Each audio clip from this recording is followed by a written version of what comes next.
And welcome, Hoosier fans, to this week's edition of Assembly Call Radio, where each week we discuss the most important IU basketball stories from the past 7 days. This is our 91st edition of Assembly Call Radio, and it is our 422nd episode overall of the Assembly Call, recorded on the evening of Thursday, August 30th, 2018. I'm your host, Andy Bottoms, as Jared apparently feels that orientation for his daughter's preschool is more important than talking about IU off-season basketball in late August, but we will soldier on without him. And with that, let's begin this edition of the Assembly Call with how we begin every edition of the Assembly Call, and that is with our Hoosier Proud banner moment.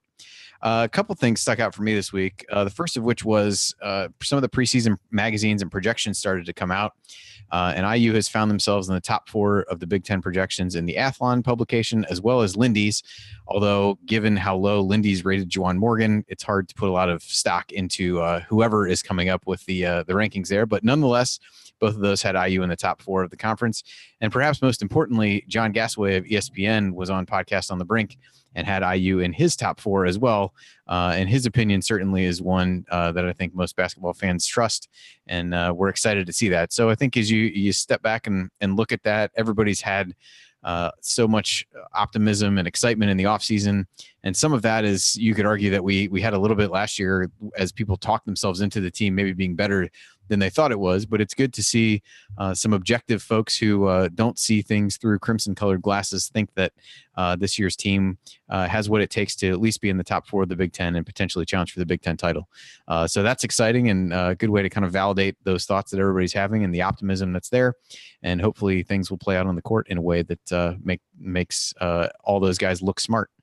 The other thing I saw was the basketball team on Twitter and Facebook talked about having Chris Herron come in and talk to the team. And I think we've talked a lot about, obviously, the player development, the basketball development standpoint of things, but it's also nice to see them taking time to do things like that, more life development, I guess you could say, with having Herron. If anyone's not familiar with him, you can watch the Unguarded 30 for 30 on him, but basically a really talented high school player that went to school at Boston College, fell into a lot of issues with drug and alcohol abuse and has turned his life around, I think, in looking through, researching a little bit about him. I just celebrated 10 years sober. So a good guy to come in and talk to the team. I'm sure that was impactful as during that 30 for 30, they showed, some of the speeches that he gives and just what he tells these guys. So I think I speak for everybody when I say, glad to see these guys being developed for life and as people above and beyond just being athletes and basketball players at IU. So those both exciting things for me this week. And with that, I want to introduce our special guest for this week. He sits to my left. He is the head of IU's sports media program. You probably know him from Crimson Cast, which this week included references to both Jabron Hamden and the notion of potentially selling or even giving away weed at Memorial Stadium. So everybody should definitely check that one out. It is the longest running IU sports podcast. And if you don't know him from Crimson Cast, you certainly know him from the greatest gif in IU football history, when ESPN's cameras caught him cheering jubilantly during the first half of last year's IU Ohio State football game, when it was still competitive and we all still dared to dream the impossible dream. He is Galen Clavio. Galen, how are you feeling about the offseason so far?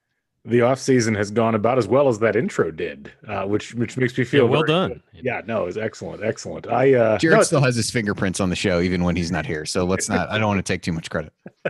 It's been great. I love quiet off seasons where it's just kind of steady improvement all the way forward. And, the schedule's out. So I feel like there have been a couple off seasons in the past where we had to kind of sit around and wait. And we didn't have to do that this year. So I'm excited. There's been no major issues that have occurred, which I think we're still getting used to off seasons like that. And I'm looking forward to what's coming up here. And we don't even have to wait that much longer. We're less than a month away from Hoosier Hysteria. So it's been fun. And to my right, he is a columnist for The Big Lead, a co-host for The Hangover, and the self-proclaimed favorite for both the dunk and three-point contests at Hoosier Hysteria. He is Ryan Phillips. Ryan, anything to rant about with IU basketball this week? Yeah, Archie, give me a month to train. I'll win both of those at Hoosier Hysteria. Actually, I wanted to thank our absent co-host, Jared Morris. He got me a birthday present that it was a couple days late, but only because my buildings, for some reason they don't alert you when packages are here. They just kind of keep them, and you're supposed to just know, I guess. I don't know, but it's a starting lineup figure of Tony Gwynn. So clearly, after 7 years of hosting shows together, soon to be 8, Jared has gotten to know me, and this is just a shot across Andy Bottoms' bow to step it up with the gift giving. But Andy did send me a nice text. It was my birthday last week, so I would echo what Galen said. I think that for a while, off seasons were a pit of despair, to use a Princess Bride reference. When for Indiana basketball, it's just like you're just waiting for the next bad thing to happen. And when it's a quiet off season, I'm kind of enjoying this. I know we don't have as much to necessarily talk about and frantically debate, but it's a positive because everything's just kind of going well. And it's almost like, oh, what's that feeling deep in my heart? Oh, it's hope. Okay. Yeah, no, that's positive. So I would just congratulate Archie and company on what was, I guess we're not really even in the off season anymore because school has started and these guys are going to be hitting the court at Hoosier Hysteria in less than a month. So congratulations to Archie and the guys for having a great off season. Certainly since we last saw them hit the court, things have gotten much better in the program, given the recruiting class that's arrived on campus, watching some of those workouts, seeing the body changes of some of these guys now that they're working with Cliff Marshall. It's all a positive and things are looking great for Indiana basketball. And as you mentioned in your intro, Andy, people are starting to wake up to the fact that this team could be pretty special. Yes, I agree. Galen also celebrated a birthday earlier this week, so I assume there's some kind of Harry Kane or Dele Alli, figure coming your way. Those are based soccer on the present that you got from Spurs on your birthday. So yeah, those are soccer references for those who don't pay attention in Central Indiana. Hey, we try to cover it all here. We have a global audience. What are you talking about? Absolutely. All right. So here's what we're going to talk about this week. A few questions here. Has one of Indiana's most notable traditions outlasted its usefulness? The NCAA announcing a lot of off-season changes. Which ones are the most important to pay attention to? And then we'll wrap with your questions, which we've got quite a few of those. So we'll see where these other conversations take us, and then we'll go from there. So all of that coming up here on this week's Assembly Call Radio. And before we get to this week's top story, I have a quick reminder for you about a great way to shop online for tickets. Bookmark this URL, iutickets.shop. It will take you right to SeatGeek, where you can immediately find the best deals on IU basketball tickets, as well as IU football tickets, concert tickets, and other live events. As a bonus, use the promo code ASSEMBLY to get $20 back after your first purchase. And when you use that URL, iutickets.shop, we get paid a commission for referring you. These commissions add up and really have a big impact on helping us cover the cost of running the show, like website hosting, podcasting equipment, and paying the new appearance fee for Galen that Scott Caulfield has started charging other podcasts. Did you know about that, Galen? Make sure you get your cut. News to me. Yes. Once again, the URL for tickets is iutickets.shop. You are listening to Assembly Call Radio. I'm Andy Bottoms here with Ryan Phillips and our special guest, Galen Clavio from Crimson Cast. And the top story this week actually kind of is a crossover from the football team, and it has to do with putting names on the backs of the jerseys. And so earlier this week, the football team announced that it's going to remove names from the back of the jerseys, which has been long time the standard for the basketball program. And several football alums have voiced displeasure with the move, citing the pride they felt in the name, playing for the name both on the front and the back of the jersey. But the vast majority of IU basketball fans support that longstanding tradition of no names on the backs of the jerseys. So it's a small but growing chorus of naysayers who wonder if the tradition has outlasted its usefulness and if not having names on the backs of jerseys could even impact recruiting. So, Galen, I'll start with this with you because you guys talked a little bit about this on Crimson Cast, but is it even fair to make any kind of comparison between IU football and IU basketball? No, I don't think it is. I mean, they're different sports. They're in very different places from a publicity and marketing perspective. And look, I think there's an argument to be made that it does impact, football a lot more than it does basketball, because look at the difference between like the NBA and the NFL. You get to know the players in the NBA because you see their faces on a regular basis. You really don't get to know very many NFL players because they've got a helmet over their head the whole time. And I do think that, it's more important that there be some kind of distinction between the people out on the field. Look, I've always felt like the no names on the backs of the jerseys thing in basketball it's fine. It's part of the brand of IU basketball, but I've never felt that IU basketball was dependent on having no names on the back of the jerseys. Like, I think that you could have a situation where you had names on them and it wouldn't fundamentally change anything about IU basketball. So, to me, it's one of those things that I think it gets paid a lot of attention to it, but it feels like a lot less attention now than it was, say, 20 or 30 years ago. I don't think anybody's threatening to change basketball. In fact, obviously they just changed football the opposite direction. But, I think that the core of IU basketball, that culture doesn't necessarily have to be centered around the idea that there's no names on the backs of the jerseys. Ryan, what about you? Do you think that's something that has, kind of passed its time and, a new generation of players that is either not important to at all or in some ways could be a deterrent to somebody wanting to come and play? No, and I think if it is a deterrent, that might not be the kind of kid you want on your in basketball. I'm saying, I mean, in football, I understand it. I came out and said, hey, no, I like the idea. I think in football, Indiana has several different jersey combinations, and I think that maybe they should go with a solution might be to go with some jerseys that have names and some that don't. If you're going to have the different combinations, maybe make it, if you go with a more traditional one, you take them off. If you go with the ones that are supposed to represent the state of Indiana, maybe you don't go because it's about the state of Indiana. Maybe you take those names off. In basketball, I don't think you should have names because, quite frankly, there aren't enough players to be confused. I think it's easy if you're at the game. First of all, if you're watching on TV, they're going to name the players for you. If you're at the game, you can get a little sheet that has the entire name on it, or you can buy a program, donate some money to the university. It's not that tough. Like, in basketball, I just feel like it's not as important to have the names on the jerseys. And I like that there's no names on the jerseys, even if it's a stupid thing where you're saying, oh, well, it's about the name on the front than the back. I mean, it's kind of a cheesy thing, but a lot of people believe it. And I've always loved the Indiana uniform because it's clean. It's got it's with very few changes over the year, very few minuscule changes over the years, looks exactly the same as it did years ago. And I love that. I am a fan of one of my favorite sites in sports. And I know it's going to go, you guys are going to laugh at me for this, but it's when Notre Dame wears its classic uniform against USC and you've got the Cardinal and gold helmets versus the sparkly gold Notre Dame helmets. I mean, with no names and it's just classic and the uniforms are basically the same as they've always been. I like that. I kind of like that traditional. I love Penn State's classic white uniform.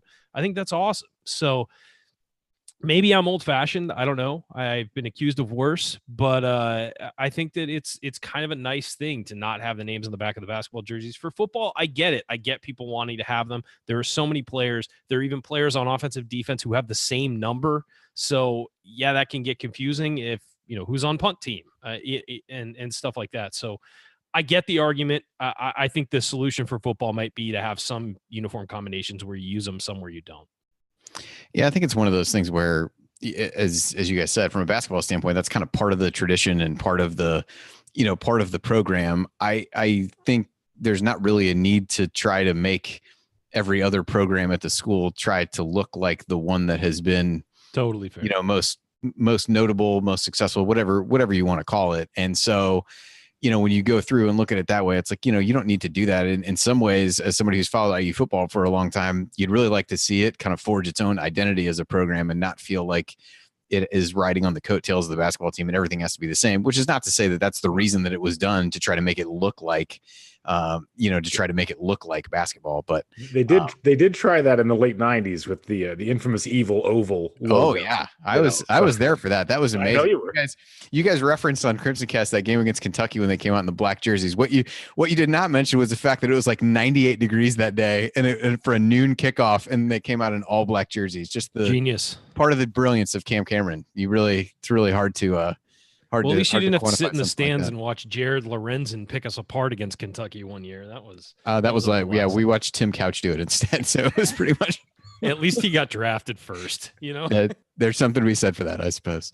Yeah, I agree. I mean, I think it's good conversation, but ultimately I don't think there's anything that's going to change with the basketball program, and we'll see how long it lasts with football. But I again made for good conversation this week, and this is the kind of thing you talk about in late August when you're waiting on things to get started. So with that, we're gonna move forward here and talk a little bit and get Ryan and Galen's perspective on some of the changes the NCAA has made, kind of what those mean for college basketball at large. change and what those might mean for IU specifically. So we'll hit that when we come back here on this edition of the Assembly Call. Stick with us.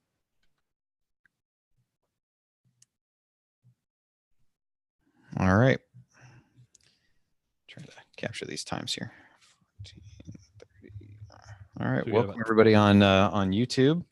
So we got about 9 minutes for the next one. Yeah, it was like 14:39 is what I got. I think I started it late both times, so I got to leave a little bit of room so that he can put in the music though. Gotcha. So 20. I think we got about 8:40 if my math is correct, which is possible that it is. Yeah, it was funny, Galen, listening to you guys talk about that. I just remember that game. I was like, there started to be that excitement, and then they came out, and I just remember thinking, like, I am sweating so much just sitting here in the stands. I was like, these guys are going to die.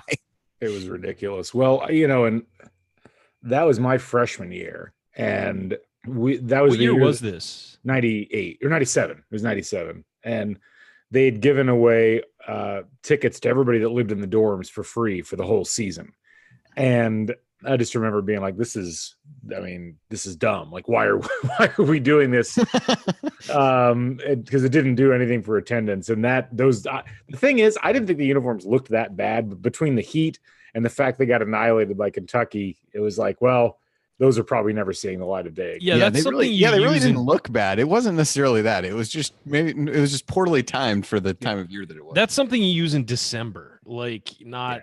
They never play in December. But I was say, I'm not used to playing in December. Yeah. You can't. It's very true. Very true. It's a fair point. Can't push it that far down the road. You're going to run out of time. So, all right. Well, we can jump in. He's got just some of these kind of laid out, so we'll hit a little bit of this, and we'll probably have to bleed it over into the next part. Okay. So I may do the just kind of talk about like the Rice Commission stuff before doing any of the other stuff, just to try to break it up a little bit. And then if we want to talk more like RPI stuff, we can do that in the next segment. Brian and I talked a little bit about that last week, but okay. So all right.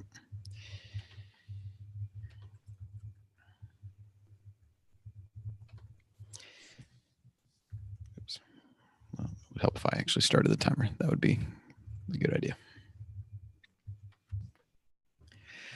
You are listening to the Assembly Call. If you ever have to miss all or part of an episode of Assembly Call Radio or one of our postgame shows, there are two great ways to catch up. You can subscribe to our podcast for free wherever you listen to podcasts. Just search for Assembly Call. Or you can watch the video replays of all of our shows on YouTube. To subscribe to our YouTube channel, go to youtube.com/assemblycall. I'm Andy Bottoms here with Ryan Phillips and our special guest, Galen Clavio from Crimson Cast. And wanted to talk a little bit and step back on a fairly slow week and look at some of the NCAA changes that have been made and try to get Galen and Ryan's opinions on which ones they think are most impactful. So a bunch of headlines made from the NCAA this season. The Rice Commission was the first of those with their recommendations on how to quote unquote fix college basketball. Some of the highlights of this were allowing more official visits to high school prospects, allowing players who fit certain criteria to have agent representation, allowing underclassmen who fit certain criteria to return to school if they declare for the draft and go undrafted, made some changes to the recruiting calendar, some stricter penalties for breaking some of these rules from an enforcement standpoint, and a handful of other things. So, I guess we'll start here. Ryan, do you think, I guess of those, which of those do you think is really the most consequential for college basketball at large?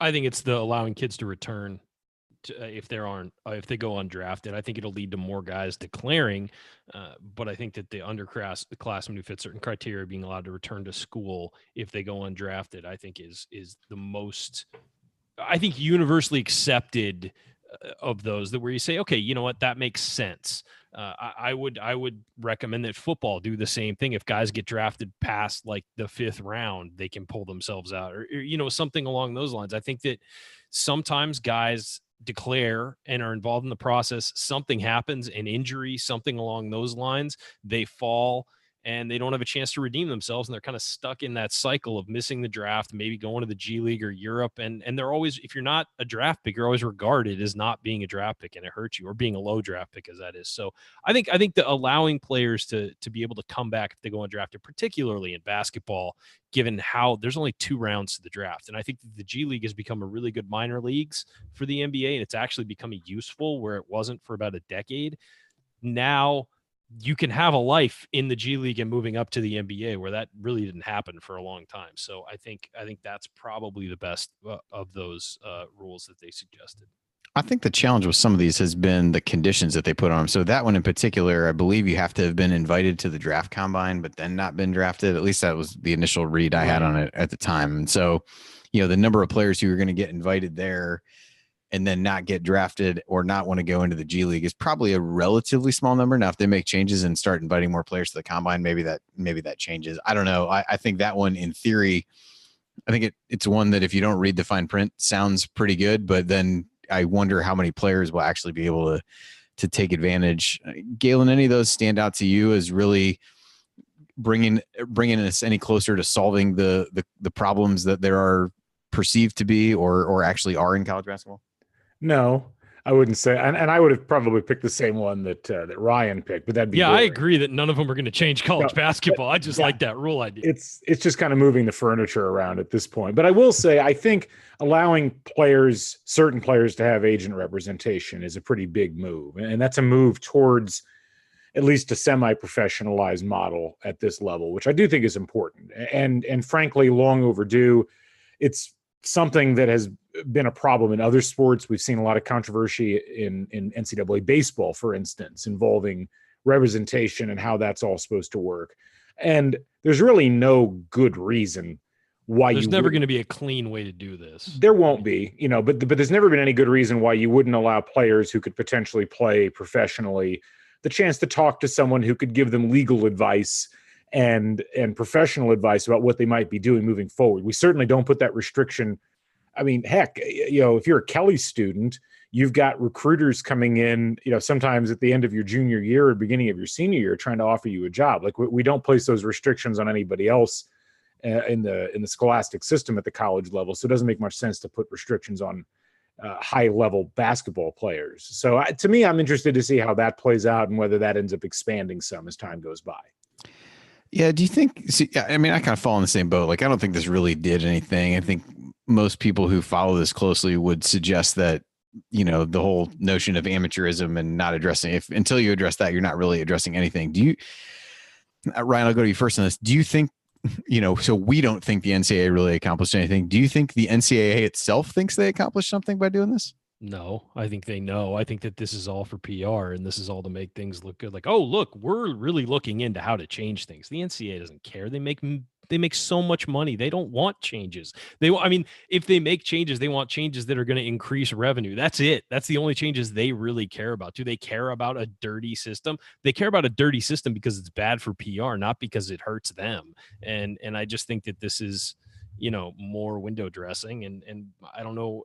The problem for the NCAA is the one place we should be looking for changes is things that make it better for the student athlete, not the administrators. And guess what? And I know we have a school administrator here on this, but no, I mean, stretching the term school administrator. Yeah, it's true.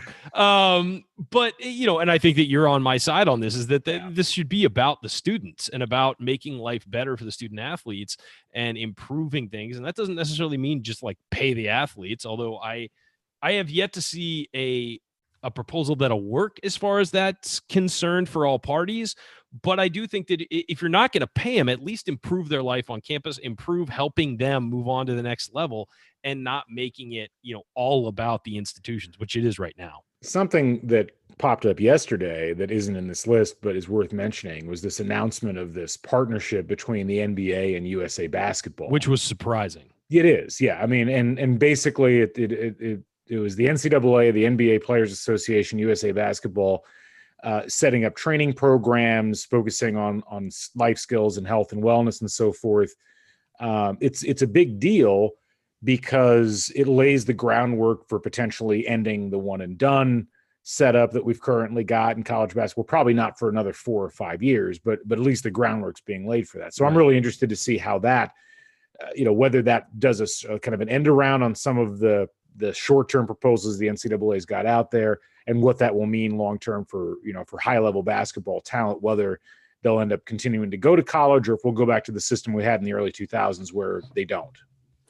Yeah, it was interesting to see that come out because it seemed like everybody with USA Basketball and a lot of other places were at least appeared to be blindsided by and not really involved in what the NCAA came out with initially. So I guess maybe this is a extending of the olive branch to get everybody, back on the same page. But Ryan, do you think that's where this inevitably is going? That the one and done era is gone, and we'll start seeing kids go straight from high school to the NBA again? I don't see how they can justify keeping one and done. I really don't.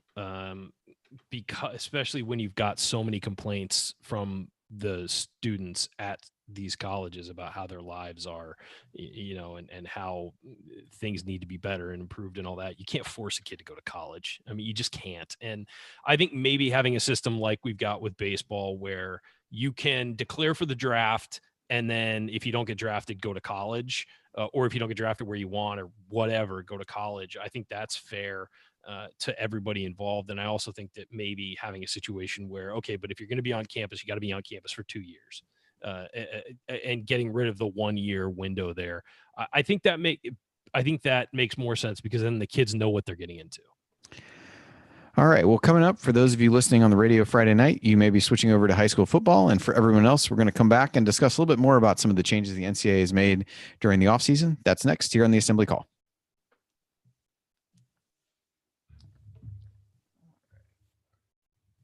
All right, cool. All right, I got to fill up my water. Be right back. All right, sounds good.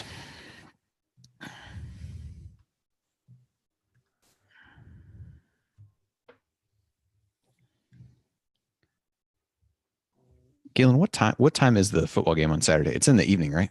7:30, I believe. Or no, I'm sorry. This Saturday it's at 7. Okay. And for those in the Bloomington area that are watching on YouTube, there's a outdoor watch party in Dunn Meadow that I believe Student Athletic Board is putting on. So that'll be interesting. I don't think we've ever had an outdoor watch party for IU football before. That seems unlikely. That's something that's happened before. We're going to be in Indianapolis at a soccer tournament for my daughter. And I think she plays her second game at like 6 something.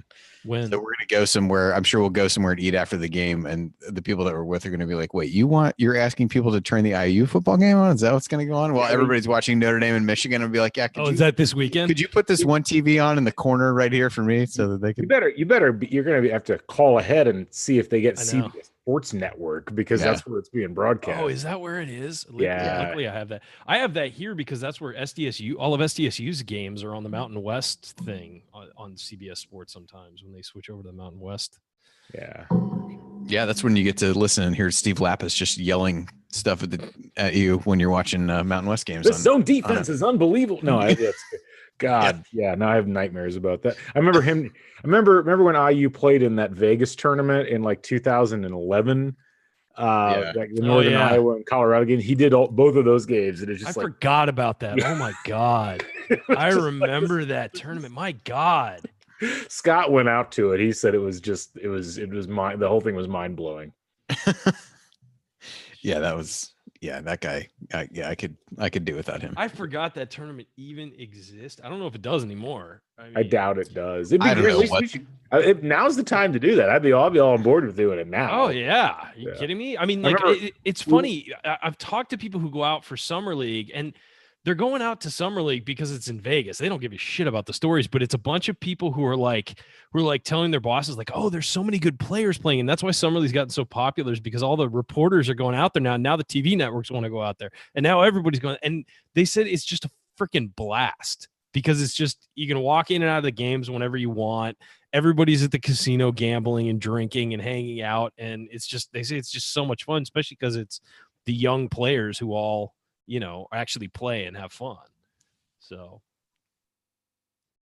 I don't know. I would love to go to the summer league now. Is Galen still with us? I don't know. Oh, apparently not.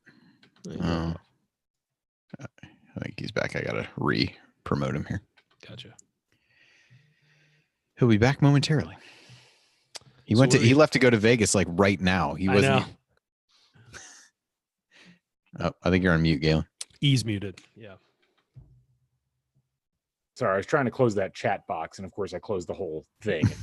So no, that's fine. We thought you just really got excited about Vegas and just Vegas. Let's get out of here. Screw it. All right. So, So we can kind of jump in to a couple of these things. I think we hit on a handful of these. I kind of maybe hit his other questions about the ones that might affect IU, or maybe I don't even know that any of these affect IU more than we've got to anything talk else. about the RPI thing, because Yeah, I don't even understand that. I think it needs to be explained. Well, nobody does. Okay, is that the thing? Well, Marty Corbett gets it. It's a black box basically, and it's not really a formula. I know when Brian and I talked about it last week, I kind of described it as a formula just for lack of a better term, but it's some like complicated algorithm that they want to be proprietary for the NCAA. So you're not going to get to look at it. No, I'm waiting on the invite for me. They're going to put it they're just going to put it send me like a Dropbox link, and then I'm going to be able to. No, I didn't. No, I mean, it'll be funny because some of these people have made, like Jerry Palm, like reproducing what the RPI was, and all these different people like Warren Nolan and different things like that. Like, I mean, I'm sure people will try to do it, but part of the not releasing any of the historical stuff about it doesn't really allow anybody any kind of head start on if they wanted to try to make up something to replicate it or approximate it. You don't really have anything to go on other than some of the stuff they said. So yeah, we'll hit that. I'll kind of, I guess I'll tee that up first. We'll talk a little bit about that, and then we can just kind of talk about how do you feel about college basketball, that question he had. And then if we want to hit some questions during this segment, we can. I pulled some of the old ones up if we need more, so we should be okay. All right, I'll get started here in a second.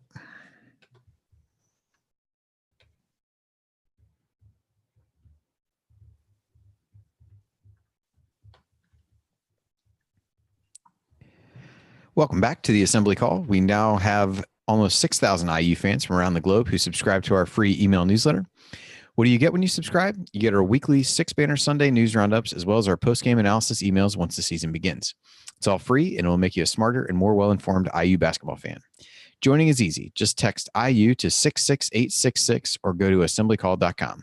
Again, go to assemblycall.com or text IU to 66866 and join our free email newsletter.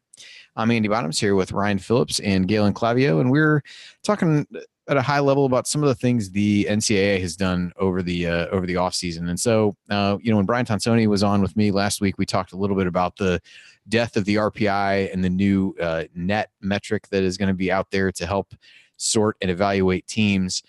A little bit more has come out about that. I think Ken Pomeroy had written a piece for The Athletic earlier in the week where he talked a little bit more about it and some of his thoughts on it.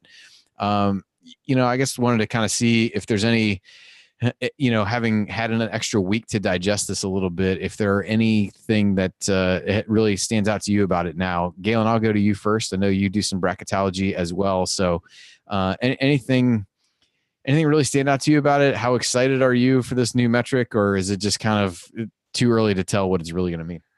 I mean, I think it's too early to tell, but I'm excited that the RPI formula is not there anymore.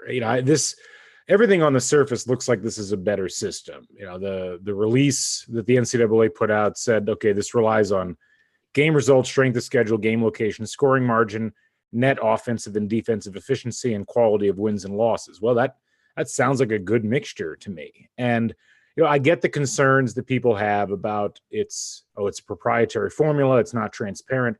I don't really see that being that huge of a problem. And I think the people that want the NCAA to put out some kind of a definitive ranking or have a definitive metric that says absolutely this is the way that things are going to be on Selection Sunday, to me that takes some of the fun out of it.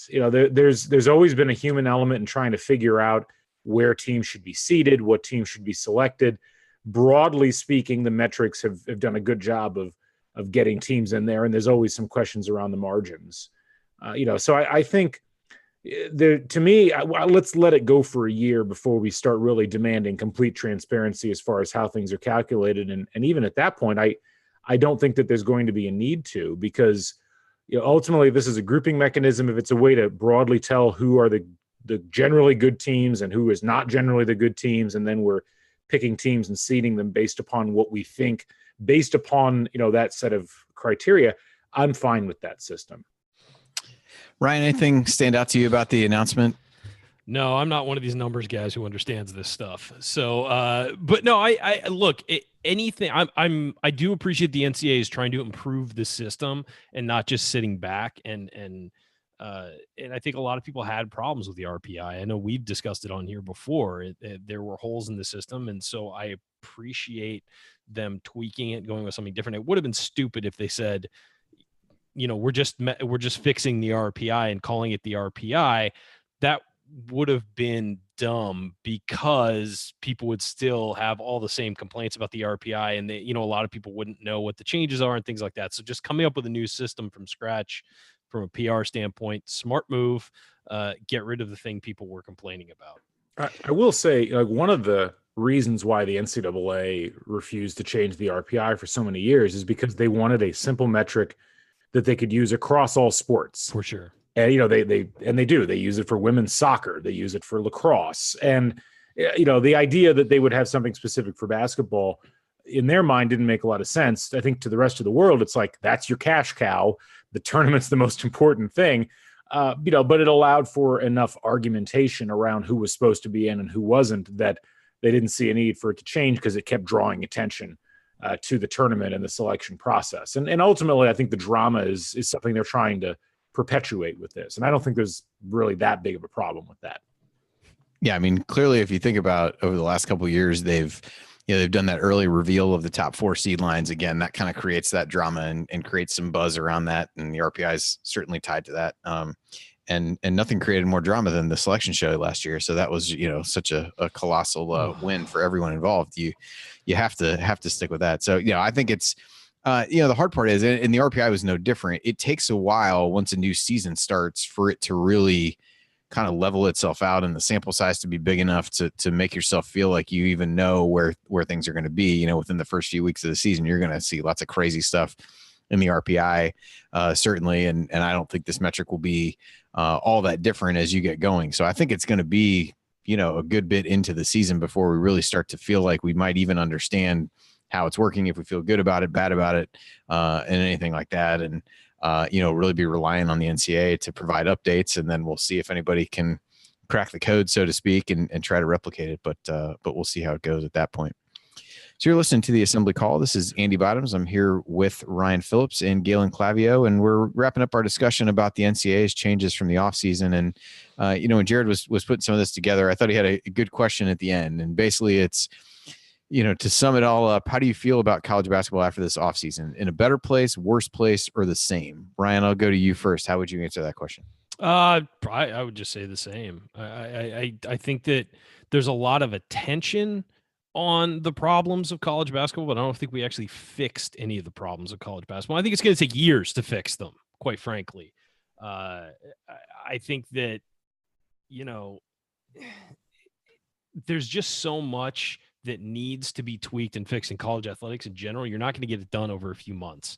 And I appreciate that they're looking at it, that they're have the Rice Commission, have the LO. I'm not really sure of any of the solutions they propose, but at least there is enough public outcry that they're starting to look into the way they do things. And it should be that way every offseason. They should be looking at ways to improve the product every year, because let's face it, a lot of these are publicly funded universities. They should not be screwing over their students. It should be an equitable situation for everyone involved, and it clearly is not right now. So I think that every offseason they should be looking at ways to improve things and fix the problems that are just glaring on the surface. Galen, where do you come down on that? Pretty much the same. I don't think it got any worse this offseason, but there's a lot of work to do, and it's never going to get there while the current group of people is in charge. Until people are willing to be honest and say, hey, we're running a commercial enterprise and we're dealing with young athletes that have a lot of market value that, people watch primarily because they are exciting. And also we're in this because our universities are making a lot of money off of the television revenues that we're generating off of showing the games. Until people are honest about that being the primary undercurrent of college basketball, I think we're going to continue to have the same problems that we've had, not just for the last couple of years, but the last few decades. Yeah, I think I would agree with that. If they really don't want to tackle the amateurism part, there's a clear ceiling on how much change you can actually enact and how much you can actually do. I think the other thing that I'd like to see them do is really, the people that they're talking to. I'm not sure they're the right people, and I'm also not sure that the people who are involved really have a great understanding of what grassroots basketball really is and what's good about it and bad about it and everything in between. And most of what has come out would suggest there really isn't a desire to improve that part of the situation, improve the knowledge of that situation. I guess I think there's a desire to improve the situation.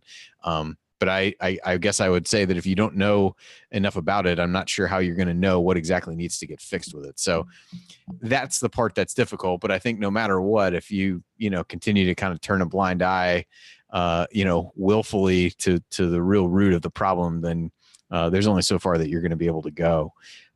Ryan, what do you think, kind of, if you had to project what, maybe the next potential step in this whole process really is? Any thoughts on what that might be? So this is kind of a, we got the key in the ignition and we pulled out of the driveway, but what is the kind of the next thing that might happen from here? Well, I think allowing kids to go out of high school to the NBA in 4 years, as Galen said, because it's going to be a while. I think that is where it would start giving players some leverage in the situation, because they could just bypass they could bypass college, and it would put the onus on colleges to make, to appeal more to these kids and say, no, you need to come to college because of XYZ. Whereas right now, the only reason they go is they have to. I mean, there's no reason that a guy like, Marvin Bagley should have gone to college, or DeAndre Ayton should have gone to college. He was on camp. They were both on campus for like 6 to 9 months, and, probably took prerequisite classes that they didn't even care about. And they were going to be the top 5 picks in the draft, regardless of their college performance. So there really is no need for that. The only reason they go is because they have to. And when colleges are forced to entice those kids to come on campus, maybe things will get better. And something I just quickly to add to that is colleges should want to entice those players. I agree. 100%. There's this idea that, we're doing them a favor by letting them come to school. I mean, really, it's the opposite. Like the amount of attention that schools get from a marketing perspective, certainly from television revenues, from butts in the seats. I mean, it comes down to having really good players. And, the idea that you don't want that if you're college athletics, that you almost get the sense that that's what some of the people in charge want us to believe. And if you're a logical person at all, you look at that argument and say, you really aren't serious about this. Well, I think a perfect example is looking at Carmelo Anthony in Syracuse. I mean, he was there for a couple months, won a national title, but he's donated so much money to Syracuse. He's got a connection with that university. He talks to the kids who play there. I mean, it's a connection that is very important to that university and to that basketball program, but also to the university. And you want to create those connections, and it's important. And it helps the school as well as the player. So again, you're right. Schools should want to entice these kids and should want to make their experience on campus great, not just, come here, take some classes and get out of here. Almost like it's a chore. They should make this a life they want to live. Yeah, it's definitely interesting. I think that, I guess it feels like that's the next meaningful thing that could happen is what you brought up, Ryan, with the, with being able to let people go straight there. I would imagine that there will be some other, kind of half measure type things along the lines of what we've seen that will be there, but I don't know that any of those will be particularly impactful to the sport. And, again, until they really start to address those issues. And I think you would hope that as they see how the ones that they put in place this year play out, I'm sure people are going to be out there tracking, hey, you just instituted a rule that applies to 6 players. It's not really that useful, and you can get called out on it. It's easy to say now, like, hey, look what we did, because there's nothing really there to say, oh, yeah, I made this huge impact. If it turns out that these are not impacting a lot of players, they're going to get a lot of blowback, even more than they did before, and kind of force their hand, hopefully to do something more substantial, or at the very least to kind of, tweak some of the parameters that they put around the rules that are going to be in place now. I rarely praise social media as the social media type world we live in, but one of the great things of developments is it gives people who don't normally have a voice, and players can talk on social media now and tell their side of the story, regardless of whether or not the school wants that out there. And that's a huge positive, because we hear from guys what's really going on sometimes. I mean, sometimes they're too afraid to talk because their scholarship might be on the line or whatever. But I think that it's great that they're able to speak out and connect with fans and connect with reporters through just social media and pushing out and getting their story out there. Yep, I would agree. All right, well, that will wrap up our NCAA segment for tonight. So coming up in our final segment, we're going to answer a bunch of questions that we've gotten over the last couple of weeks that we haven't had a chance to get to. So we're going to look at those, including a really good question from IU Artifacts about a comparison between Romeo Langford and Damon Bailey. So we'll hit that when we come back. Stick with us here on the Assembly Call.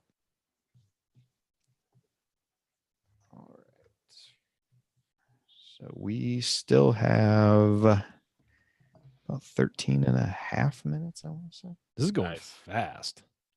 I mean, I guess we had to cut the first two short a little bit because it Ron Colley football. Everything goes faster when Purdue football is failing.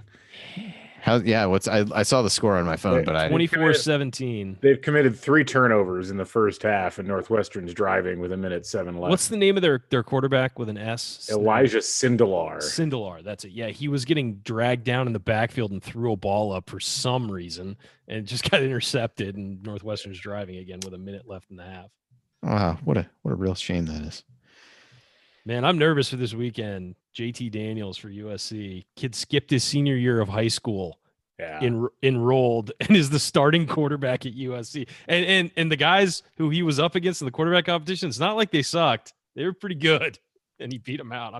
I don't know how to. Can we get it? Can we get a transfer to Bloomington from one of those? Maybe Jack Sears will transfer. It's funny. The guy who he beat out, who was a redshirt freshman, was Darnold's backup at San Clemente High School and then took over for him. And he's actually really good, but Daniels, they say, is just like a savant. He's just unbelievable. That's great. So yeah, it should be fun to watch at least. I mean, I expect him to struggle this year. Who do they play this weekend? Anybody good? UNLV this weekend, then they go to Texas and Stanford back to back. I was gonna say at the same time. That'd be yeah, they're doing split squads. half the teams in Austin, half the teams in Palo Alto. It's like when IU plays William and Mary and stuff. It's the same. They just get but they play this month is insane for them because they play UNLV, then they go at Texas, at Stanford, and then they play a night game at Arizona as well, which is night games there are crazy. So because the students get all rowdy, liquored up and rowdy, which is fun. As students are wont to do. Yeah. But Arizona is when they're there, it's pretty nuts. But let's see, where is all right. So how many questions we got? 1, 2, 3, 4. Oh, that one's there's even more in here at the end. I pulled up a few extra that we had from before, so we'll just kind of we have plenty of time, so don't feel like you got to rush through the answers to these. Yeah, mark it in the chat like when we're getting close. Yeah, well, we got 13 minutes and 30 seconds, so we got quite a while. We should be able to hit a decent number of these, and if they spur other questions or other tangents we want to go on, that's fine, because otherwise don't want to run out of time, really. I can have Ryan give a breakdown of USC's depth chart, but yep. That would be joyful for everyone. Oh yeah, I'm sure you guys would love that. So got to give the people what they want. Yeah, they demand more Padres Luis Urias talk. I'll give it to him. Yes, that would be amazing. All right. All right, I'll start here in a second. You're listening to the Assembly Call. We're wrapping up another week of talking IU basketball. I'm Andy Bottoms here with Ryan Phillips and our special guest, Galen Clavio from Crimson Cast. And we have a bunch of questions that we're going to try to get through, kind of knock out some of the backlog that we've had. So these are in no particular order. But the first question here comes from JD. Have there been any locker room updates that I missed? Thought they were projected to be completed by now, but haven't seen anything. Galen, as our man on the scene, maybe you are best suited to answer this question, unless Ryan has installed some kind of cameras that are allowing him to track the progress from San Diego. I've heard nothing new. It's as far as I know, still the same as we heard last. Obviously, that's something that I think now that the football facility stuff is done, I'm looking forward to the locker rooms being the next major internal athletics project. It's been very busy up at the athletics complex. Between Wilkinson Hall, which is the new volleyball and wrestling facility, that's almost done. That should be, I guess. Where is that? It's in the parking lot that used to be in front of the Gladstein Fieldhouse. Oh, okay. So it's kind of right across the street from Briscoe.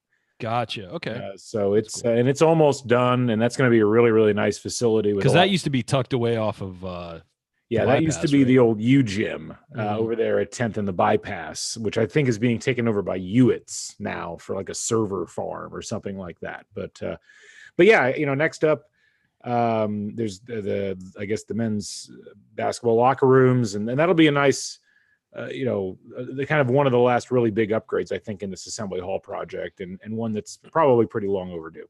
Yeah, and I saw they had a social media video of them walking through it on the basketball Twitter account a couple weeks ago. I would assume that'll be done before Hoosier Hysteria. You'd have to think. I mean, if they're right now the basketball team's not using the gym, so they're just using Cook Hall. So you would assume that that's probably when the target date is. Who knows if they get it done on time, but you have to assume that's probably when the target date is. JD.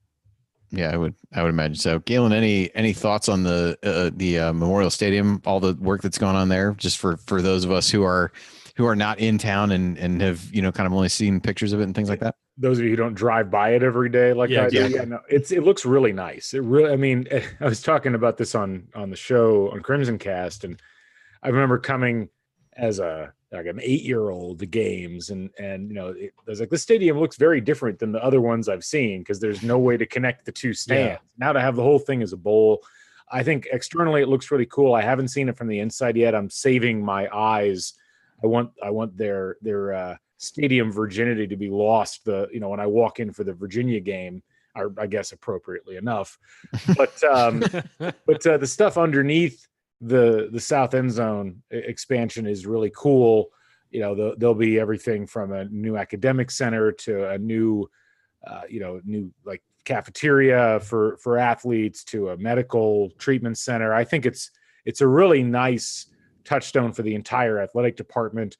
And I think it's great that they're using the same footprint that they're using for the upper level, which is the stadium, rather than building a brand new building elsewhere in the complex. I mean, why not just have it all kind of in the same vertical footprint? And I had an idea. I was talking to one of my buddies he's a high school teacher in Indianapolis. You know what they should do is, if they're not selling out those games, they should give those tickets away to high schoolers. Get high school football players, high school athletes, high school kids. Just come watch the football team. Create new fans that way. I mean, do something, because we know that at times when they're not competitive, the stadium looks a little empty while the tailgating fields are packed. We've all been there. We all know. But I think that in some way, look, get something out of those empty seats. Give them away to kids, to families, to whatever. I mean, get them in that stadium and maybe create some new fans. I think that they need to do whatever they can to get people. Probably an NCAA violation to give them away to. Well, you know what I mean? Like, give a block. It's also it's not great business practice to do. Of course it's not, but it's better than having an empty seat every week. Well, the thing is, I think that gets solved by winning games. And that's true. It does. I'd rather have a 40,000 seat stadium and gradually fill it to 51 by winning than 100% agree with you. Obviously that's the way to do it. But if you're in a tough season or something and you're not winning, you're not going to make a bowl and nobody's showing up, find a way to fill the seats. I mean, NFL teams do it all the time. They give away free tickets. It's to charities, to whoever, and get people in butts in the seats. It's good for the players, and it will possibly create some more fans. All right, I'm going to cut Ryan off there before he starts going into something on the Chargers. Not going to do it. Not going to do it. That was a turn that was rapidly approaching. All right, so we're going to get this question from IU Artifacts. Do you anticipate the IU fan base holding Romeo to a similar standard to that of Damon Bailey when he started his IU career in 1990? Or was Bailey's situation more of an anomaly of a different IU generation. Galen, what are your thoughts on that? It was interesting when I saw this one come through on Twitter. I think a few people have batted around some ideas about that. It's a great question, and we were going back and forth on Twitter about whether Bailey would have even come to IU. I think he would have for a variety of reasons. His game was like tailor-made for what Indiana basketball was in the late 80s, early 90s. There weren't a whole lot of other programs that would have jumped at the chance at getting a relatively, not terribly athletic 6'2" guy who mostly played in the post in high school, which is what he was. I would say, look, the way I look at it is this, that it's 2018, the legend cult of basketball players just isn't there anymore. We know too much about them. And we see videos all the time. We discuss them endlessly on message forums.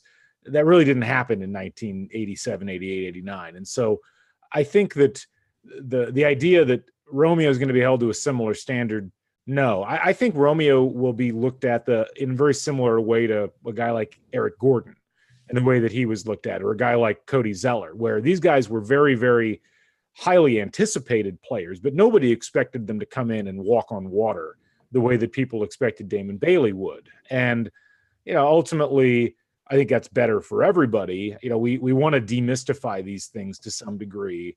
The idea that they're human beings. They're human beings. They're not gods or proto gods. And I feel like that was kind of the unfortunate aspect of the Damon Bailey story, was that's how he got built into, just really through no fault of his own, and to some degree not even necessarily through any fault of the IU program. It's just there's a feedback loop that happened between the Sports Illustrated story and Season on the Brink, and obviously what happened in the state tournament in 1990. And I think that's a perfect storm of ingredients that can't be replicated now. Yeah, and let's remember, Damon was somebody that people around Indiana were making a big deal out of when he was in 7th, 8th grade, and building him up to be this basketball god at that age. And I think that you get kids scouted at that age nowadays, of course, and I'm sure people have known about Romeo for that long, but there was a microscope on Damon for that long because Bobby Knight was talking about him. Now I think that you're right. It's different. These people are humanized. Romeo is not a perfect godlike figure. He's a basketball player who's really darn good and is going to be making his living from it very soon. I think Cody Zeller is the comparison I would make. There was excitement when he was coming, but nobody expected him to single-handedly turn the program into a title-winning program. He needed help, and I think that Romeo is a guy who's going to need help around him. And we knew both guys were going to go to the NBA and be successful and have careers, but at the same time, we also knew to sort of cherish the time that we had them on campus. Yeah, I think it's funny to think about, the time that Bailey grew in popularity. You think about things today, how, just a few things get out there, the notoriety can spread so quickly, but in a time that didn't have so many of the ways that notoriety gets spread today, it's kind of crazy to look back about, how many people followed him. And the other thing that I hope is true, although, Bailey obviously stayed longer than anyone anticipates Romeo doing, is that I think in some ways those expectations were just so much that people looked at his career at times like it wasn't as successful as they hoped it would be. And yeah, I'm sure there were parts of it that they would look back and say, well, when you really look at what he accomplished and the stats he accumulated and the teams that he was on, he didn't need to do as much for IU as he needed to do at Bedford. And so his career is one that I think probably isn't looked at maybe by a lot of people in the way that I look at it in terms of very underrated. But all right, so you're listening to the Assembly Call. I'm Andy Bottoms here with Ryan Phillips and our special guest, Galen Clavio from Crimson Cast. We got a few more minutes to hit some more of your questions. This one comes from Robert. Could you guys go through minutes expectations for each of the guys?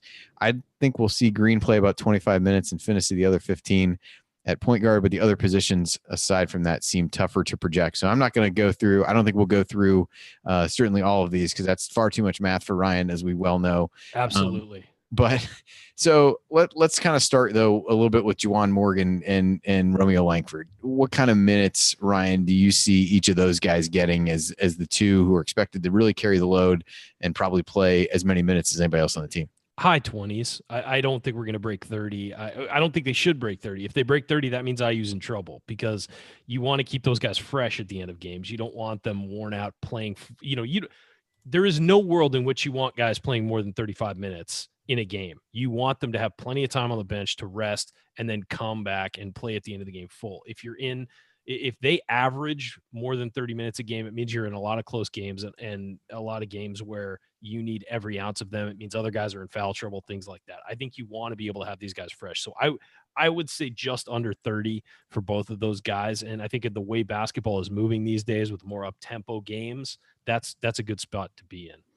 Yeah, I wouldn't be surprised if they got in the low 30s. All right, Galen, I'm going to throw out a couple potential over-unders on some other guys to hit. All right, Justin Smith, I'll say over-under 25 minutes a game. I'll say over. I think he's going to really emerge. He averaged 14.9 points a game minutes a game last year. I think he could jump that up by about 10 minutes a game, and I think he's going to need to, given where IU's at that particular position. All right, Ryan, I'll give you the over-under on. Let me answer that one though. I'm gonna say under, but it's gonna be very close. I think right around 25 is fine. All right, you're just trying to flatter me for setting the line. I appreciate that. All right, Evan Fitzner, over/under 20 minutes a game. Ryan, under. I think he's gonna be a deep shooting specialist for us. I think he's gonna play good minutes. San Diego boy, big fan of him. But I think that I don't think he's gonna be a guy who is gonna roll big minutes in the Big Ten. 20 is the mark. Yeah, that's tight. It is tight. But Nick Zeisloft, I'm really good at this. I should really. Nick Zeisloft in 2014-15 averaged 19.6, and in 2015-16 averaged 20.1. So I'm going to go just ever so slightly under on this, but that's a tricky one. It's also going to depend on how they roll in the post and whether Deron Davis comes back. I mean, that's going to be a huge question mark whether Deron Davis plays this year or not.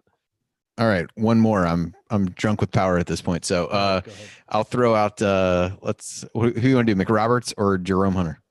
Let's do McRoberts. All right, I'll say 20 for him as well. We'll let the guests go first. Go first. Oh, nice. All right, Galen, over under 20 for McRoberts.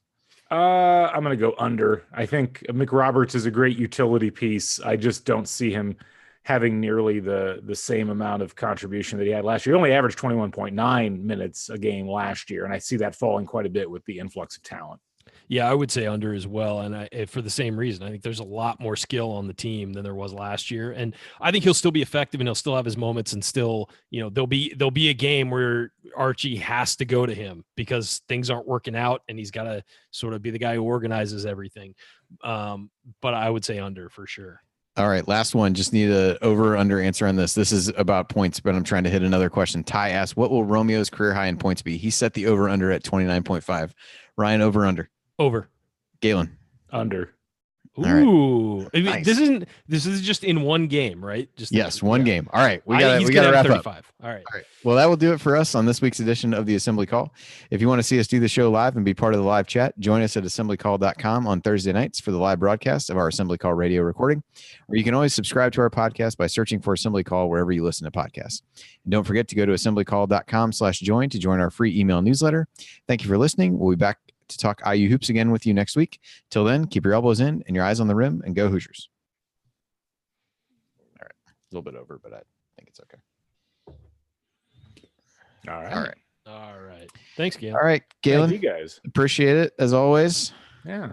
Enjoy Fun times. What's the buzz there is everybody really excited for basketball there? Yeah, no, absolutely. I think people are really looking forward to it. It's I'm ready to fast forward through September. I really am.